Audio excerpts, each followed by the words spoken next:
روایت ہے حضرت جابر رضی اللہ تعالیٰ عنہ سے، فرماتے ہیں فرمایا رسول اللہ صلی اللہ علیہ وآلہ وسلم نے، جب تم میں سے کوئی ناپسندیدہ خواب دیکھے تو اپنے بائیں جانب 3 بار تھوک دے اور 3 بار شیطان سے اللہ کی پناہ مانگے اور جس کروٹ پر تھا اس سے پھر جائے۔ روایت ہے حضرت ابن عمر رضی اللہ تعالیٰ عنہ سے کہ رسول اللہ صلی اللہ علیہ وآلہ وسلم نے فرمایا کہ جھوٹوں میں سے بدترین جھوٹ یہ ہے کہ کوئی شخص اپنی آنکھوں کو وہ دکھائے جو انہوں نے نہیں دیکھا۔ روایت ہے حضرت ابو ہریرہ رضی اللہ تعالیٰ عنہ سے، فرماتے ہیں فرمایا رسول اللہ صلی اللہ علیہ وآلہ وسلم نے کہ جس نے مجھے خواب میں دیکھا وہ عنقریب مجھے بیداری میں دیکھے گا اور شیطان میری شکل نہیں بن سکتا۔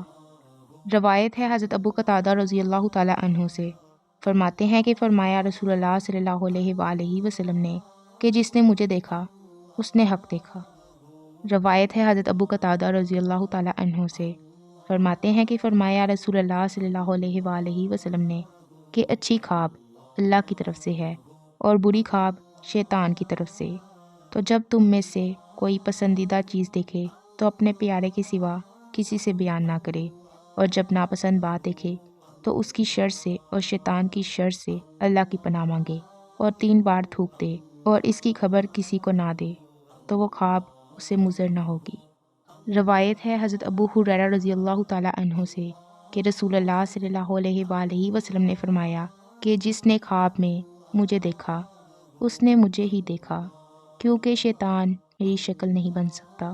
روایت ہے حضرت ابو سعید رضی اللہ تعالیٰ عنہ سے کہ نبی کریم صلی اللہ علیہ وآلہ وسلم نے فرمایا کہ سچی خوابیں سویرے کی ہوتی ہیں۔ روایت ہے حضرت انس رضی اللہ تعالیٰ عنہ سے، فرماتے ہیں کہ فرمایا رسول اللہ صلی اللہ علیہ وآلہ وسلم نے کہ اچھی خواب نبوت کا 46واں حصہ ہے۔ روایت ہے حضرت ابو ہریرہ رضی اللہ تعالیٰ عنہ سے، فرماتے ہیں فرمایا رسول اللہ صلی اللہ علیہ وآلہ وسلم نے کہ نہ باقی رہیں نبوت سے مگر بشارتیں۔ لوگوں نے عرض کیا بشارتیں کیا ہیں؟ فرمایا اچھی خواب۔